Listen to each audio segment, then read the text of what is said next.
క్షేత్రస్థాయిలో ప్రభుత్వ పథకాలు అయితే సంక్షేమ పథకాలు మీరు ప్రజలకు చేరవేసే సమయంలో రాజకీయ నాయకులు ఒత్తిళ్ళు వస్తూ ఉంటాయి. రాజకీయ నాయకులు ఒత్తిళ్ళు తలగుతారా? లేదంటే హానెస్ట్‌గా ఎవరైతే అర్హత ఉందో వారికి పథకాలు అందజేస్తారు? ఇంత క్రితమే మీతో మీరు అడిగిన ప్రశ్నకు నేను సమాధానం చెప్పాను. విషయం ఏంటంటే రాజకీయ నాయకులు ఇప్పుడు జనరల్‌గా కూటమి ప్రభుత్వం వచ్చిన తర్వాత గ్రౌండ్ లెవెల్ ఎలా ఉందంటే ఆ నాయకుడు ఉద్దాన కనుక మాకు ఈ పథకం లేదు, సచివాలయంలో మా పేరు తీసేశారు అనేది ప్రధానమైన ఆరోపణ. నేనైతే ఒక విషయం గ్రామీణ స్థాయిలో, మరి ముఖ్యంగా గ్రామీణ స్థాయిలో నేను దానికి మా సర్పంచ్ గారే మేము గతంలో వైసీపీ జెండా పట్టుకున్నాం అని చెప్పి మమ్మల్ని తీసేశారు సచివాలయం చెప్పి అంటారు. నిజంగా అలా మీరు రాజకీయ నాయకులు తలొగ్గి పనిచేసే పరిస్థితి ఉందా? లేదంటే ఎవరైతే అర్హత ఉన్నారో అర్హత కలిగిన ప్రతి ఒక్కరికి పథకాలు ఇస్తారా? మా కోర్ కాన్సెప్ట్ ఏంటంటే ఈ ప్రభుత్వం అంటే ఆంధ్రప్రదేశ్ రాష్ట్ర ప్రభుత్వం గురించి మాట్లాడుతున్నాం. రాజకీయ రాజకీయాలతో మాకు సంబంధం లేదు. ఆంధ్రప్రదేశ్ రాష్ట్ర ప్రభుత్వం ఉద్దేశం సేమ్ టైం దీనికి సంబంధించి చిన్న క్వశ్చన్ ఒకటి. ఇప్పుడు ట్రాన్స్ఫర్లు జరుగుతున్నటువంటి ఏదైతే మొన్న ట్రాన్స్ఫర్లు జరుగుతున్నాయో ట్రాన్స్ఫర్లు జరిగేటప్పుడు మీరు ఏ ఏరియా వెళ్ళాలనుకుంటున్నారో ఆ ఏరియా రాజకీయ నాయకుడితో మీరు సైన్ చేసుకుంటే మొదటి ప్రశ్నకు లెటర్ తీసుకొస్తేనే మీకు ట్రాన్స్ఫర్లు అవుతాయి అనేది ఒక ఉద్యోగులు చెప్పే సమాచారం, మాకున్న సమాచారం. నేనేమంటాను, ఒకసారి నేను మీకు లెటర్ ఇచ్చినప్పుడు మీరు నేను చెప్పినట్టు మాట వినాలి కదా. నేను అక్కడికి వస్తాను. చెప్పండి. మొదటి ప్రశ్నకు సమాధానం పూర్తయిన తర్వాత రెండో ప్రశ్న తెలియజేస్తాను. మొదటి ప్రశ్న తలొగ్గుతారా ఒత్తిళ్ళకి అన్నారు. అంటే ఈ వ్యవస్థ ఏర్పాటు ఉద్దేశమే అవినీతి రహిత సమాజం, వేగవంతమైనటువంటి సేవలు ప్రజల ముంగిటికి చేర్చాలి. అది ప్రభుత్వ ఉద్దేశం. ఈ క్రమంలో రాష్ట్ర ప్రభుత్వ సేవల్ని ప్రజలకు అందించడం కోసం ప్రభుత్వం ఇచ్చేటువంటి దిశానిర్దేశం చేసేటువంటి అంశాలు ఉంటాయి. ఉదాహరణకు ఒక ఓల్డ్ పెన్షన్ స్కీమ్ ఇవ్వాలి అంటే దానికి అర్హత 50 ఏళ్ళు 60 ఏళ్ళు నిర్ధారిస్తే ఆ 60 ఏళ్ళు అంటే ఇప్పుడు వరకు అమల్లో ఉన్న 60 సంవత్సరాలకు సంబంధించి 60 ఏళ్ళు పూర్తయితేనే పెన్షన్ ఇస్తాం. వారికి ఇవ్వద్దు అని చెప్పి ఎవరన్నా అన్నప్పుడు ఏ కారణం చేత మేము ఆపగలం? అది హూ ఎవర్ ఇట్ మేబీ, అది మీరైనా నేనైనా ఇంకొకరైనా అక్కడ కూర్చున్నటువంటి ఉద్యోగి 60 సంవత్సరాలకి ఫలానా అర్హతలను ఇస్తారు. బేస్ వీరు పేదవారు అయి ఉండాలి, వీరికి వైట్ రేషన్ కార్డు కలిగి ఉండాలి, వీరికి 1000 గజాల్లోపు మాత్రమే స్థలం ఉండాలి, ఇలాంటి 10 ఎకరాల్లోపు మాత్రమే మెట్ట భూమి, ఇలా మా పంట పొలం ఉండాలి. ఇలాంటి పరిస్థితిలో కొన్ని మాకు లిమిట్స్ ఇచ్చినప్పుడు వాటిని అతిక్రమించి ఏ ఉద్యోగి కూడా పనిచేయలేడు.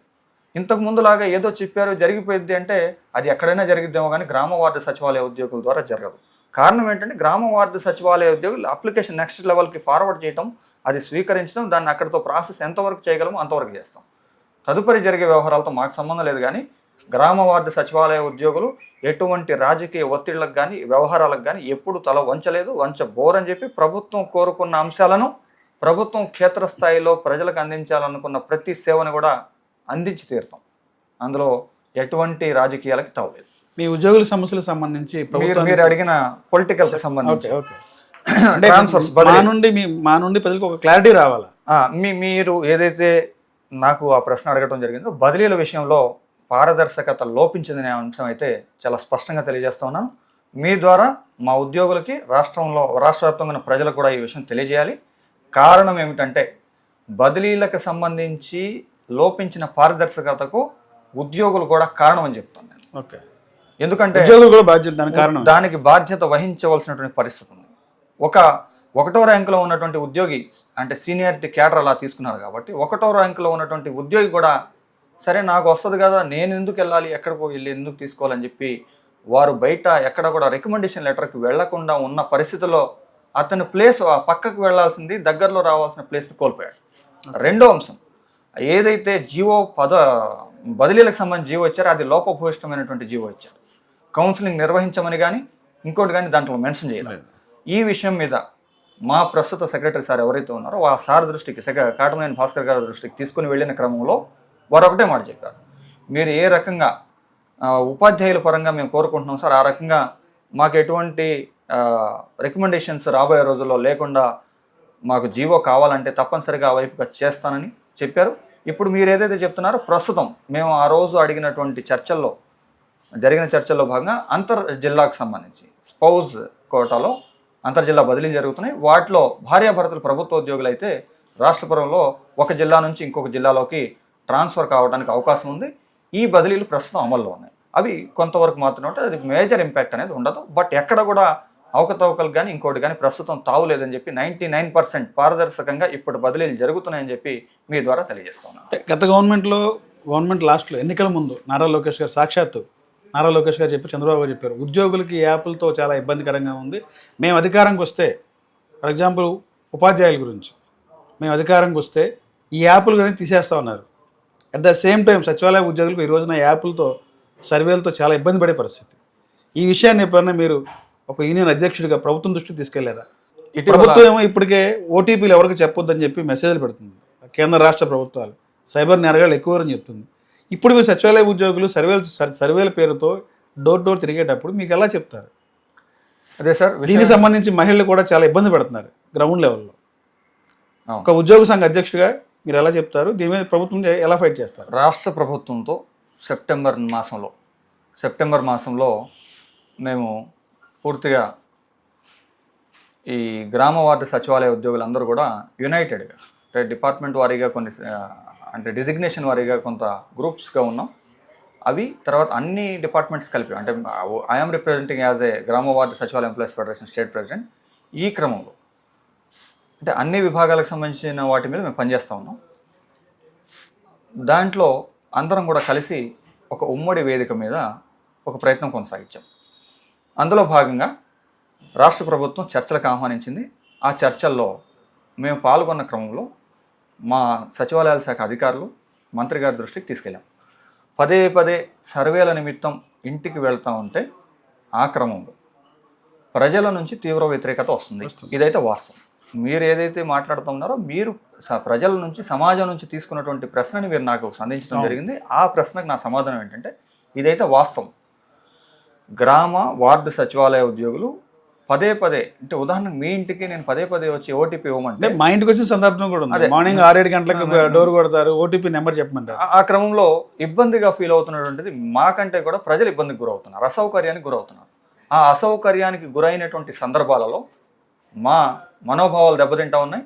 ఉద్యోగులుగా మా గౌరవానికి భంగం కలుగుతుంది అనేటువంటి విషయాన్ని చాలా స్పష్టంగా సచివాలయాల శాఖ రాష్ట్ర సంచాలకుల వారికి, రాష్ట్ర కార్యదర్శికి, గౌరవ మంత్రివర్యుల దృష్టికి తీసుకెళ్ళాం. బట్ వారేమంటారంటే, దాంట్లో మాకు మినహాయింపు ఇవ్వాలని చెప్పి మేము పదే కోరాం. అల్టిమేట్గా ఆ విషయంలో మేము ఫెయిల్డ్ అయ్యామని చెప్పి కూడా తెలియజేస్తాం. ఎందుకంటే మీ ద్వారా మా ఉద్యోగులు చూస్తూ ఉంటారు, వారికి తెలియజేయాల్సిన అవసరం ఉంది. ఏదైతే డోర్ టు డోర్ సర్వేలు నుంచి ఫీల్డ్లో పదే ఇంటికి తిరగడం, దానికి ప్రధానమైనటువంటి ఇబ్బంది కలిగించేటువంటి సమస్య మీద మేము ఇబ్బందికి గురవుతా ఉన్నాం. పదే ఇంటికి పంపించవద్దని చెప్పాం. అయితే ఆ విషయం సాధించడంలో, విముక్తి కల్పించుకోవడంలో మా తరపు నుంచి మేము ఫెయిల్ అయ్యాం.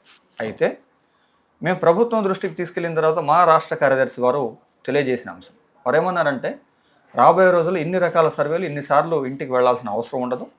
మీకు ఒక 3 మాసాలకో 6 మాసాలకో లేకపోతే సంవత్సరానికో 1-2 పర్యాయాలు మాత్రమే ఉంటుంది.